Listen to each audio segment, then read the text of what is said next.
It began on a Saturday afternoon, the kind of day that was supposed to be quiet. I had just come back from mowing the lawn when a white SUV with magnetic security enforcement decals rolled into the cul-de-sac.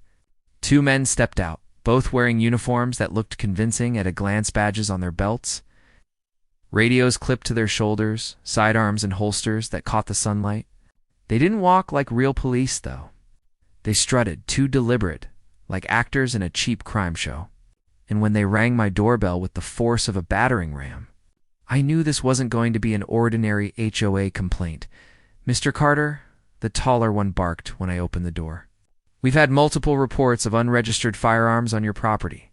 Under the authority of the Homeowners Association, we're here to conduct an inspection of your safe and seize any items not in your compliance." I almost laughed. Almost. But then I saw how serious they were trying to look, how their hands hovered near their holsters. And I realized they weren't playing a prank. These weren't real cops, and they weren't real HOA enforcers either. They were something worse, wannabe tyrants armed with just enough arrogance to make themselves dangerous. Behind me, I felt the air shift as my wife, Sarah, stepped into the hallway. She didn't speak right away. She didn't need to.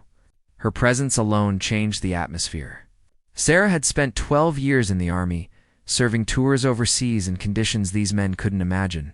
She could read danger like a book, and in her eyes, I saw that spark, the one that always lit up when she smelled a bluff. "Show me your warrants," she said, her voice crisp, commanding. Not a request, a demand. The shorter man fumbled with a folded piece of paper, waving it like it carried the weight of law. Sarah snatched it before he could protest. She scanned it in seconds, then let out a cold, humorless laugh. "This isn't a warrant," she said, holding it up. "It's a printed-out HOA violation form with the word seizure scribbled in Sharpie." Their faces hardened. The taller one tried to recover. "Ma'am, if you interfere with an official HOA enforcement action, we'll have no choice but to detain you." That was his mistake, in one fluid motion. Sarah stepped forward, closing the space between them before they could blink. Her hand snapped out, gripping the man's wrist where it hovered near his weapon. She twisted sharply, forcing him to his knees with a cry of pain. The shorter man reached for his sidearm, but he froze when he saw my shotgun leveled squarely at his chest. "You're not detaining anyone," I said evenly. My voice was calm, but my finger rested firm on the trigger guard. "And you're going to explain exactly who you are." "Right now," the taller man groaned, trying to wriggle free from Sarah's iron grip. "We're with the HOA Security Division," he stammered. "We've been authorized. There is no HOA Security Division," Sarah snapped, tightening her hold until he gasped. "And even if there was, it wouldn't have the right to seize firearms from private property. You're impersonating officers. That's a felony." The shorter man's face drained of color. He looked at the shotgun, then at Sarah, then back at me. He knew they were caught. Still, arrogance dies hard. We were just following orders. The HOA president said, "Stop talking." I cut him off. "And drop your weapon." Slowly, he hesitated, but Sarah's eyes burned holes through him. Finally, he unbuckled the holster and let the pistol clatter to the porch. The neighborhood had started to notice by then. Curtains twitched. Doors cracked open. A few neighbors gathered at the edge of their driveways whispering. They'd seen the HOA pull plenty of stunts over the year's fines for grass height, threats over holiday decorations, but this was different. This was something darker. I motioned for Sarah to release the taller man. She did, but not gently. He cradled his wrist, glaring up at us with the wounded pride of a bully caught mid-act. "You've got two choices," I said, keeping my shotgun steady. "You can walk away right now, leave this neighborhood, and never come back. Or we can call the sheriff and let him sort out your little impersonation act. But understand this. Either way, your game here is finished." They exchanged a panicked glance. The shorter one muttered, "We'll go." They shuffled toward their SUV, trying to salvage scraps of dignity. But Sarah wasn't done. "You forgot something," she called out. They turned. She held up the fake warrant, then tore it clean in half, the sound of ripping paper sharp in the afternoon air. "If I see either of you again, I won't just disarm you. I'll bury you in so many charges you'll be begging for a cell by sundown." The crowd murmured approval. For the first time, the neighborhood saw the tyrants who had been hiding behind the HOA's authority stripped bare. These weren't protectors. They weren't officials. They were frauds who thought intimidation could replace law. As the SUV peeled away, Sarah lowered her shoulders, calm as ever. She turned to me, and the faintest smile tugged at her lips. "They really thought they could outbluff a soldier," she said. I chuckled, lowering the shotgun. They picked the wrong house.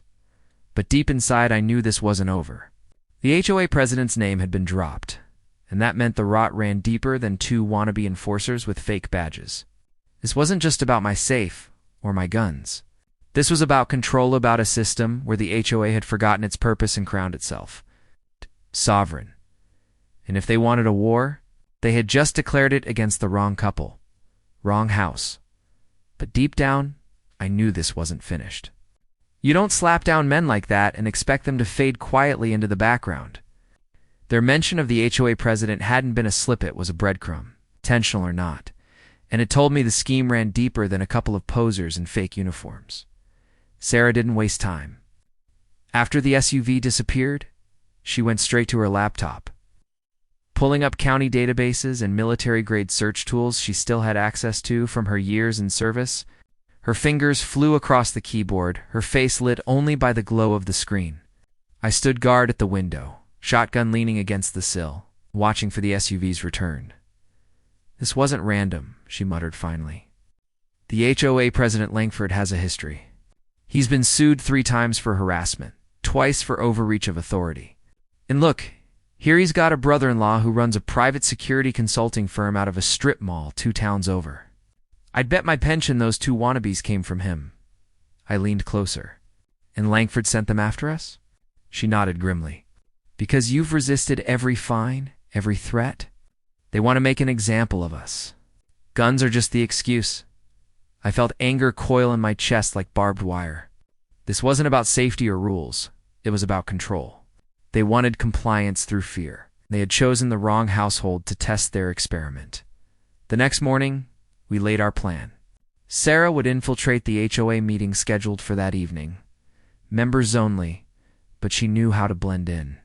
I would stay behind, prepping our evidence for the sheriff in case things escalated. Our goal wasn't just survival. It was exposure.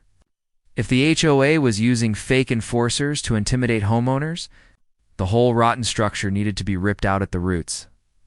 That night, Sarah walked into the community clubhouse wearing jeans and a neutral blouse, nothing to draw attention. She moved with the calm confidence of someone who had walked through far more dangerous doors before. Inside, Langford sat at the head of the table, a smug king presiding over his kingdom of hedges and mailboxes. Around him sat board members nodding like bobbleheads. Sarah chose her seat carefully, close enough to watch, but far enough to avoid suspicion. She listened as Langford rattled off fines, barking about lawn colors and garbage can placement. The pettiness was absurd, but beneath it ran a current of something darker. Then it came. "We had a situation yesterday," he said, his tone casual, but his eyes sharp. "Certain residents think they're above our authority. I sent a team to handle it. They resisted." A ripple of unease passed through the room. One board member cleared his throat. Isn't that illegal? I mean, we're not law enforcement." Langford's gaze turned to ice. "You're either with me or against me. This neighborhood survives because we enforce discipline. If we let one family defy us, it all collapses." Sarah's blood ran cold, but her face betrayed nothing. She tapped her phone under the table, transmitting every word to me via a live call. My recorder captured everything: the arrogance, the admissions, the threats. When she returned home an hour later, I had already called our contact at the sheriff's office, a man who'd served beside Sarah in Afghanistan. The evidence was undeniable. By dawn, deputies had warrants in hand, not fake ones, but real ones signed by a judge. They hit Langford's house first. Neighbors gathered in their robes and slippers, watching as the so-called president was led away in cuffs. Shouting about rights and power, the deputies ignored him. hauling boxes of documents and uniforms out of his garage. Among them, we later learned, were detailed lists of targeted households, complete with intimidation strategies. As for the two fake officers, they were picked up at a diner an hour later.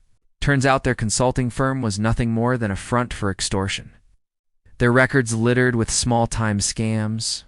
This time, though, they had gone too far. Impersonating law enforcement while armed carried a heavy price by the weekend. The neighborhood was buzzing like a shaken hive. Some residents were stunned, others relieved, but most were simply grateful someone had stood up to the abuse. Sarah and I became unlikely heroes overnight, though we hadn't sought it. All we had wanted was peace, our home safe from tyrants masquerading as protectors. That evening, sitting on the porch with Sarah beside me, I finally let myself exhale. "You saved us," I said quietly. She gave a small smile, sipping her tea. "We saved ourselves. And maybe the whole neighborhood." I looked at her, really looked. The strength in her posture, the calm in her eyes, the quiet pride of a soldier who had fought not with bullets this time, but with truth. She had always been my wife, my partner. But in that moment, I saw her as something more, the shield I hadn't known I needed. The warrior standing between chaos and our home, the safe inside our house, still held my guns. Untouched, but I realized the real weapon had been Sarah all along. Not her training, not her reflexes, but her refusal to bow. The HOA had tried to break us with fear. Instead, they had awakened something they couldn't control. And as the sun dipped below the horizon, painting the sky in streaks of red and gold, I knew one thing for certain. The next time anyone came for us under the banner of false authority, they'd remember what happened to the last ones.